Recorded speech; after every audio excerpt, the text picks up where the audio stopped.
पहाड़ी दुर्गम स्थल के कुछ पहाड़ों के चित्र और पहाड़ों में निकले हुए जो पेड़ हैं, उन पेड़ों की टहनियाँ, पेड़ों की शाखाएं, ये सब इस बात का प्रतीक भी है कि परिस्थितियाँ जितनी भी प्रतिकूल हो, चाहे वो कितनी भी ककड़ीली, कितनी भी पथरीली इलाके हो, जिन्हें उगना होता है वो उग ही लेते हैं। सफ़र कितना भी कठिन हो, रास्ते कितने भी कठिन हो, लेकिन जिन्हें आगे बढ़ना है, जिन्हें निकलना है, वो निश्चित रूप से वो आगे बढ़ ही जाते हैं। तो इन पेड़ पौधों से हम बहुत कुछ सीख सकते हैं। कहते हैं ना, निगाहें हो तो पत्थर भी बोला करती है। इन पत्थरों से आप समझ सकते हैं कि इन्हीं दुर्गम रास्ते से कभी 23वें तीर्थंकर पार्श्वनाथ जी, उन्होंने इस सम्मेद शिखर पर आकर उन्होंने तपस्या की और फिर ज्ञान की प्राप्ति करी। और ये अपने आप में बहुत ही बड़ी बात है। और ये सब इसलिए कहते हैं कि जो रास्ते, जो सफ़र होता है, वो सफ़र बहुत ही कठिन होता है, लेकिन निश्चित रूप से जब हमें मंजिलें इन दुर्गम रास्ते से चलकर जब हासिल होती है, तो फिर वो सारे कठिन जो सफ़र होते हैं वो एक बहुत ही खुशनुमा यादें बनकर हमारे ज़हन में समाहित हो जाते हैं। और ये सारे जो यात्राएं हैं हमारी, ये बहुत ही ऐतिहासिक, बहुत ही महत्वपूर्ण है। तो आप लोग नीचे से पैदल आए, तो कितने बजे चले थे वहाँ पर? सवेरे 4 बजे। और अभी 1 बजा है, यानी 4 बजे, सवेरे 4 बजे चला। 7 घंटा लग गया यहाँ पे आने में। नीचे से ऊपर आने में आपको इस डंडे से क्या सपोर्ट मिलता है? चढ़ान रहती है ना, हाँ, तो सपोर्ट ऐसा इसको किया तो अपने आप आगे जाता है। हाँ, अच्छा, हार्ड जाता है। कहाँ जा रहे हैं? पारसनाथ। पारसनाथ क्यों पड़ा नाम मालूम है? जैन धर्म के 24 तीर्थंकर हुए, उसमें से 23वें तीर्थंकर का नाम पार्श्वनाथ। और पार्श्वनाथ ने इसी सम्मेद शिखर पर उन्होंने निर्वाण की प्राप्ति करी थी और ज्ञान की प्राप्ति, जिसको ज्ञान कहते हैं, है ना, मोक्ष की भी प्राप्ति यहीं पे की थी और कैवल्य की भी प्राप्ति की थी। और 24 तीर्थंकर में से कहा जाता है कि 20 तीर्थंकर को निर्वाण यहीं पे प्राप्त हुआ था, और इसीलिए ये बहुत ही महत्वपूर्ण है। और पार्श्वनाथ 23वें तीर्थंकर हैं और उन्हीं के नाम से ये स्थान का नाम पारसनाथ पड़ा।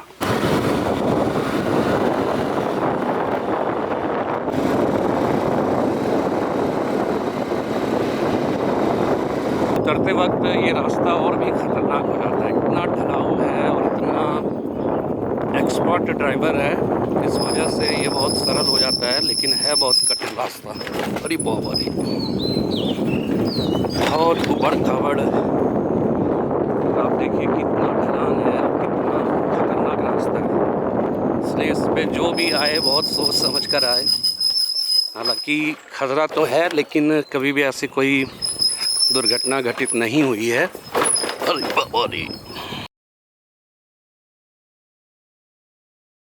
ये पारसनाथ सम्मेद शिखर की यह दुर्गम यात्रा है, जो हमने बाइक लिया और बाइक के थ्रू जा रहा हूँ।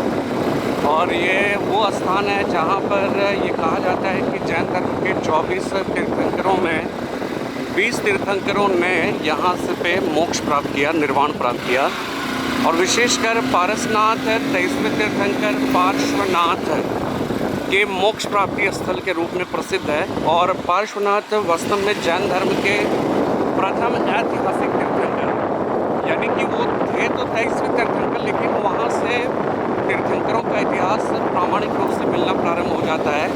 और इसीलिए पार्श्वनाथ 23वें तीर्थंकर तो हैं, लेकिन उन्हें जैन धर्म का प्रथम ऐतिहासिक तीर्थंकर कहकर पुकारा जाता है। और अभी मैं उसी का सफ़र कर रहा हूँ, दुर्गम सफ़र है।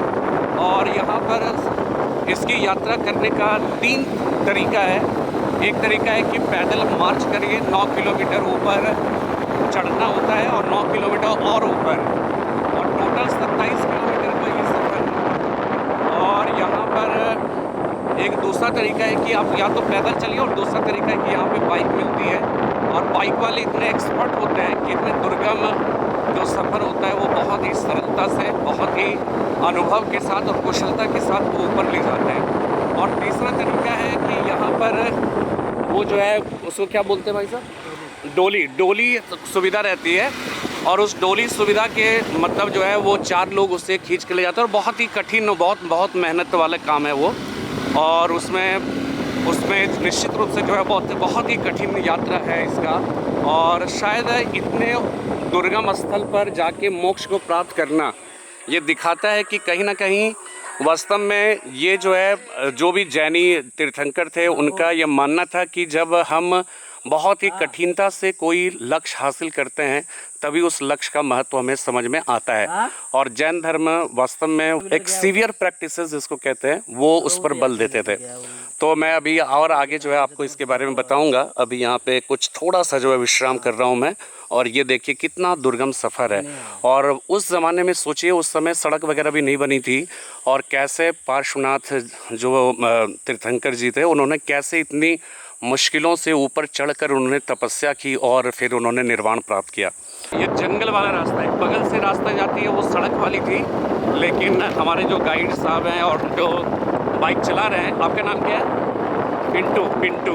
इन्होंने बहुत ही सही सजेशन दिया कि आप कैसे अपने दर्शकों को एक इस तरह के रास्ते से होते हुए जाकर आप दिखा सकते हैं और उधर से वापसी के दौरान फिर दूसरे रास्ते से लाएंगे तो दोनों रास्ता कवर हो जाएगा। और दर्शकों, मैं आप सब के लिए कोशिश कर रहा हूँ कि आपको जो मैं इतिहास पढ़ाता हूँ उस इतिहास से संबंधित बातों पे मैं मतलब जो है आपको प्रैक्टिकल उस जगह पर भी ले जाकर दिखाऊं। पारसनाथ का सम्मेद शिखर कितना बार मैंने पढ़ाया, जहाँ पर 23वें तीर्थंकर पार्श्वनाथ को गिरित्याग के 84वें दिन उन्हें कैवल्य या ज्ञान की प्राप्ति हुई थी। और आपको पता ही है कि वहाँ पर निर्वाण या मोक्ष है वो मृत्यु के बाद ही संभव है। इसलिए जब हम बौद्ध धर्म से कंपैरिजन करते हैं तो महात्मा बुद्ध ये कहते हैं कि इसी जीवन में मोक्ष भी संभव है और वो निर्वाण जो है जैसे ही मिला तो उनको मोक्ष भी मिल गया। लेकिन जैन धर्म ये कहता है कि इस जीवन में केवल ज्ञान मिल सकता है, मोक्ष नहीं मिल सकता। ठीक है। और ये पिंटू जी हैं, उन्होंने बहुत ही मतलब ये एक यादगार सफ़र है हमारे लिए और पिंटू जी ने बहुत ही मेहनत से हमें यहाँ पे ले गया और इनका भी बहुत बहुत शुक्रिया अदा करूँगा कि इन्होंने मेरे ऐतिहासिक जो भी आजकल जो भी लेक्चर्स मैं पिछले 25 सालों से दे रहा हूँ उसका एक प्रैक्टिकल मैं आपको जो है बतलाने की कोशिश कर रहा हूँ। चलिए आगे और देखते हैं फिर क्या क्या होता है।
सम्मेद शिखर कितना ऊंचा है समुद्र तल से, केवल आप इस बात की कल्पना इस वीडियो को, इस इमेजेस को देखकर, इस पिक्चर्स को देखकर आप कर सकते हैं। देखिए कितना ऊपर है और इतनी ऊंचाई पर आकर पार्श्वनाथ ने कैवल्य की प्राप्ति की थी। सम्मेद शिखर पारसनाथ गिरिडीह जिले में स्थित है और पारसनाथ के सम्मेद शिखर पर, ठीक है। तो ये उसकी ऊंचाई का कल्पना केवल इस वीडियो को देखकर कर सकते हैं।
सब का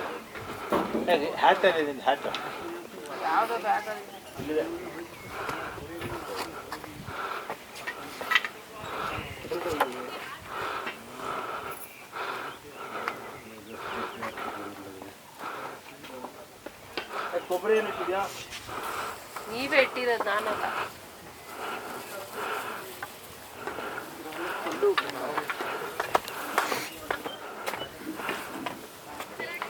ನಾನಲ್ಲ ಬೇಕಾ ಇರ್ಲಿ ಇದು ಹೂವು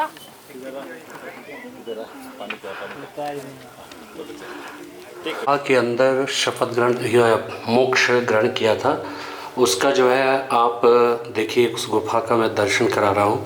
और थोड़ा सा आप देखिएगा, इसी गुफा में उन्होंने तपस्या की थी। कितना ऐतिहासिक ये हमारी यात्रा रही, इसकी कल्पना मैं नहीं कर सकता हूँ।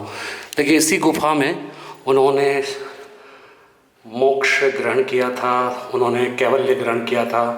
और फिर उन्होंने कई बार इसी जगह पर उन्होंने एक तरह से घनघोर तपस्या, चूँकि जैन धर्म में सीवियर प्रैक्टिस की बात की जाती है, घनघोर तपस्या की बात की जाती है। और उन्होंने इस जगह पर शपथ, मतलब एक तरह से उन्होंने ये शपथ लिया कि जब तक हमें ज्ञान की प्राप्ति नहीं होगी तब तक मैं यहाँ पर से हटूंगा नहीं। और उन्होंने गृहत्याग के 84वें दिन पारसनाथ के इसी सम्मेद शिखर पर, इसी गुफा में उन्होंने शपथ, उन्होंने मोक्ष प्राप्त किया था, निर्वाण प्राप्त किया था, कैवल्य जिसको कहते हैं कैवल्य प्राप्त किया था। हालांकि मैं अभी जो है इसको थोड़ा सा और क्लियर कर दूं कि वास्तव में जैन धर्म में जो मोक्ष है वो मृत्यु के बाद ही संभव है। यानी कि यहाँ पे उन्होंने तपस्या की और तपस्या के बाद 84वें दिन उन्हें कैवल्य की प्राप्ति हुई, ज्ञान की प्राप्ति हुई, ना कि मोक्ष की प्राप्ति। क्योंकि जैन धर्म कहता है कि मोक्ष की प्राप्ति मृत्यु के बाद ही संभव है।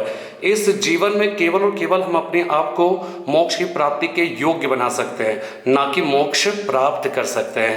ये बेसिक डिफरेंस है बौद्ध धर्म से जैन धर्म की।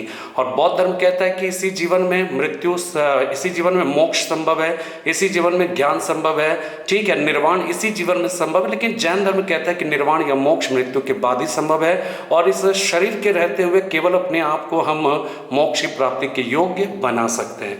कितना इम्पॉर्टेंट चीज़ है और कितना महत्वपूर्ण जगह का मैं दर्शन आपको करवा रहा हूँ। बड़ी मेहनत से मैं यहाँ पे पहुँच पाया और ये बहुत ही ऐतिहासिक सफ़र है हमारा।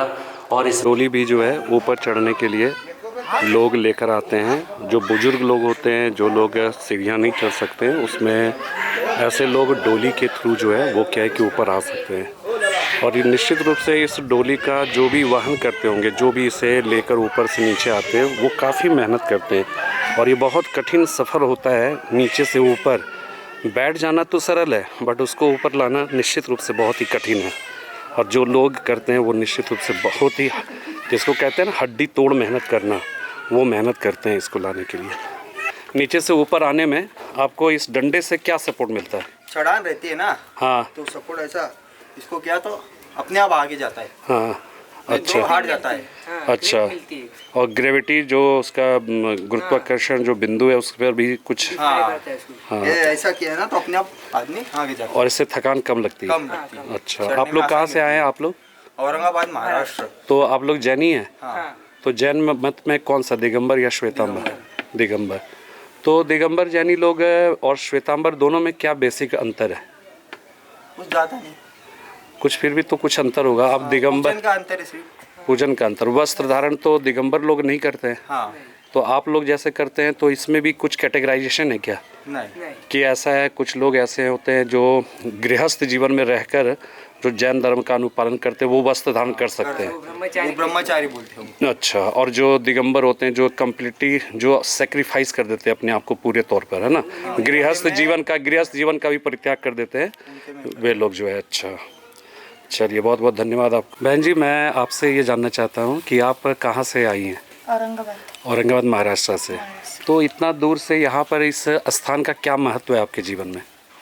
ये जैन धर्म का सबसे बड़ा तीर्थ है। अच्छा, वो करना बहुत जरूरी है, इसलिए दर्शन के। तो यहाँ पे कितने तीर्थ, जैन धर्म के 24 तीर्थंकर हुए, तो कितने तीर्थंकरों ने यहाँ पे निर्वाण की प्राप्ति की या कैवल्य की प्राप्ति करी? 20 तीर्थंकर। तो और वर्धमान महावीर तो उनका तो यहाँ पे कैवल्य या निर्वाण की प्राप्ति नहीं हुई थी ना। महावीर वर्धमान महावीर को तो शायद पावापुरी में है ना। तो यहाँ पे 4 मतलब 24 में 20 तीर्थंकर ने यहाँ पे निर्वाण भी प्राप्त किया, कैवल्य भी प्राप्त किया। निर्वाण और कैवल्य में अंतर है ना आप लोगों में। कैवल्य ज्ञान हो गया, निर्वाण हो गया मोक्ष। तो आप कुछ आपके मतलब दिगंबर या श्वेतांबर? श्वेतांबर। तो दिगंबर और श्वेतांबर में बेसिक अंतर क्या है?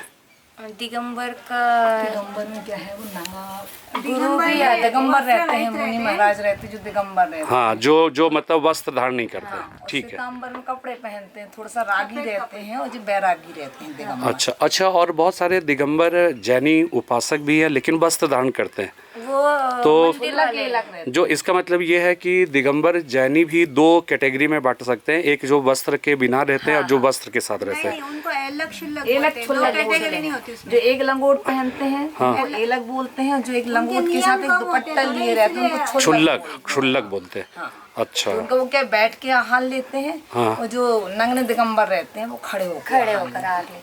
अच्छा, और निर्ग्रंथ क्या है? निर्ग्रंथ किसको कहते हैं? दिगंबर को निर्ग्रंथ बोलते हैं। महावीर के पहले शायद जैन धर्म को निर्ग्रंथ कहा जाता था ना, क्योंकि जैन धर्म जो शब्द है वो तो महावीर ने चूंकि अपने समस्त इंद्रियों पर विजय हासिल की थी इसलिए वो जिन कहलाए, और तब फिर जैन धर्म जो है जिन से जैन कहलाने लगा। लेकिन उसके पहले तो 23 तीर्थंकर थे। हाँ, पहले शायद निर्ग्रंथ धर्म कहते थे, हम लोग जैसा जानते हैं। निर्ग्रंथ मुनि को कहते हैं। नहीं, लेकिन जैसे हम लोग जानते हैं, हम लोग इतिहास पढ़ाते हैं तो हम लोग उसी के अंतर्गत जो है, तो उसमें हम लोग ये जानते हैं कि महावीर के पहले जो है जैन धर्म को निर्ग्रंथ कहा जाता था। इसीलिए महावीर वर्धमान महावीर को निगंठनाथ पुत्र भी कहा जाता है। और निगंठनाथ पुत्र इसलिए कहा जाता है क्योंकि वो निर्ग्रंथ, उनके माता पिता निर्ग्रंथ यानी पार्श्वनाथ के उपासक थे, तो निगंठनाथ थे, उनके पुत्र थे, इसलिए निगंठनाथ पुत्र कहा गया। तो आप लोग नीचे से पैदल आए तो कितने बजे चले थे वहाँ पर? सवेरे 4 बजे, और अभी 1 बजा है, यानी 4 बजे सवेरे 4 बजे चला, 7 घंटा लग गया यहाँ पे आने में, और फिर 7 घंटा वापस भी जाएंगे। नहीं, जाने में 2 घंटे में ही वापस जाएंगे। कैसे? ओह अच्छा, उतरना जो होता है वो सरल हो जाता है और थकान भी कम लगती है। हाँ, चढ़ने में तो बहुत, वो तो उतरने में उससे ज्यादा तकलीफ होती है। तो आप सोचिए कि अब अच्छा सोचिए कि उस ज़माने में, आज से हमें लगता है 1700 साल पहले की बात है, उस ज़माने में कितना कठिन यहाँ पे रहना ही अपने आप में चुनौतीपूर्ण कार्य रहा होगा। इतना ऊपर जगह पहुँच कर करना ये अपने आप में दिखाता है कि वो कितना तपस्या किया होगा, उन्होंने कितना कष्ट सहा होगा ना उस चीज़ को। महाराज जी हमारे ऊपर, हाँ, उनके 558 उपास में सिर्फ 61 पारना हो रहे हैं, सिर्फ 61 पारना, सिर्फ पानी बस ले रहे हैं। अच्छा, अब 558 उपास चल रहे हैं, अभी देखो उनका पेट सब चिपक गए हैं। चलिए, थैंक यू। कहाँ से आप आए हो? सर अभी हम लोग इसरी बाजार से आए। इसरी बाजार से? हाँ। क्या करते हैं आप? एक्चुअली अभी हम लोग स्टूडेंट हैं। अभी हम लोग का एग्ज़ाम खत्म हुआ है, तो हम लोग अपने कौन सी परीक्षा खत्म हुई है? अभी हम लोगों की ISC की एग्ज़ाम कंप्लीट हुई है। ISC कौन से बोर्ड? मेरा स्टेट बोर्ड है, जैक। अच्छा, मैं अभी 10th दे रहा हूँ। 10th दे रहे हैं। तो आपने कभी जैन धर्म के बारे में पढ़ा अपने किताब में, पाठ्य पुस्तकों में? हाँ जी, बिल्कुल। हाँ, आर्ट से इंटरेस्ट है आपको कि साइंस से इंटरेस्ट है ज़्यादा?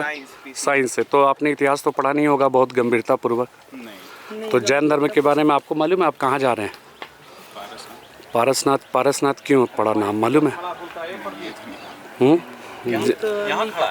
जैन धर्म के 24 तीर्थंकर हुए, उसमें से 23वें तीर्थंकर का नाम पार्श्वनाथ, और पार्श्वनाथ ने इसी सम्मेद शिखर पर उन्होंने निर्वाण की प्राप्ति करी थी और ज्ञान की प्राप्ति, जिसको ज्ञान कहते हैं, है ना, मोक्ष की भी प्राप्ति यहीं पे की थी और कैवल्य की भी प्राप्ति की थी। और 24 तीर्थंकर में से कहा जाता है कि 20 तीर्थंकर को निर्वाण यहीं पे प्राप्त हुआ था, और इसीलिए ये बहुत ही महत्वपूर्ण है।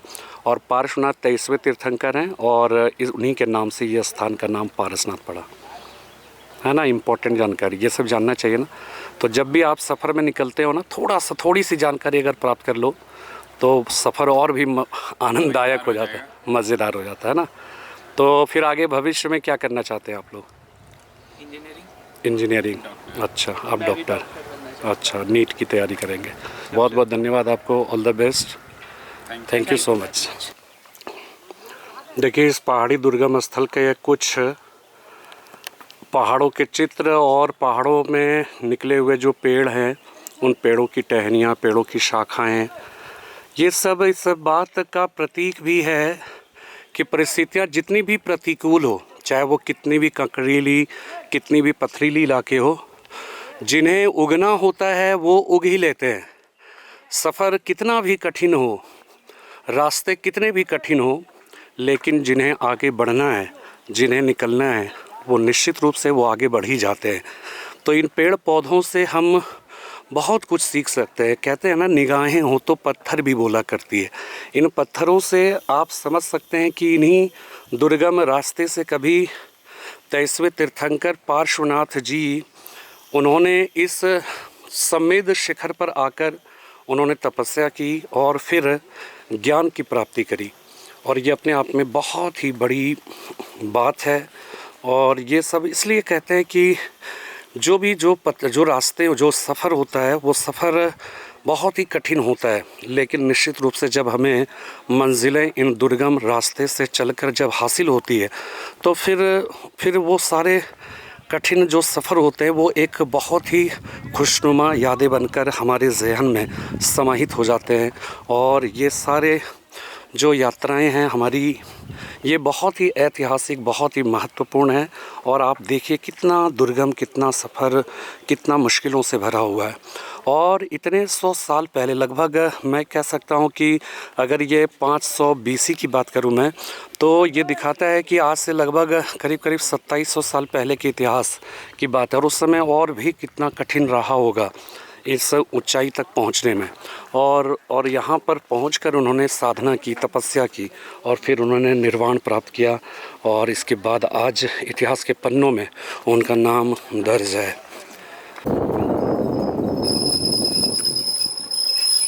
उतरते वक्त ये रास्ता और भी ख़तरनाक हो जाता है। चालू उतरते वक्त ये रास्ता और भी ख़तरनाक हो जाता है। इतना ढलाव है और इतना एक्सपर्ट ड्राइवर है, इस वजह से ये बहुत सरल हो जाता है, लेकिन है बहुत कठिन रास्ता। अरे बहुत उबड़ खाबड़, आप देखिए कितना ढलान है और कितना खतरनाक रास्ता है। इसलिए इस पे जो भी आए बहुत सोच समझ कर आए। हालांकि खतरा तो है, लेकिन कभी भी ऐसी कोई दुर्घटना घटित नहीं हुई है। अरे बाबा रे,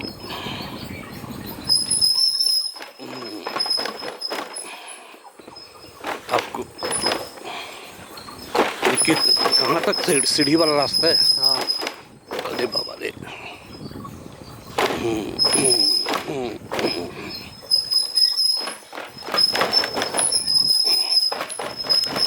अरे यार,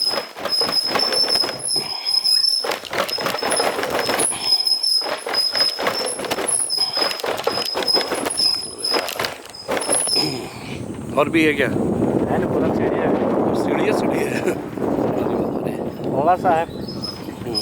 चलिएगा क्या पैदल? पैदल चले क्या? आपको मर्जी। चलो चलो चलो, धीरे धीरे उतारो बस। अरे बाबा रे।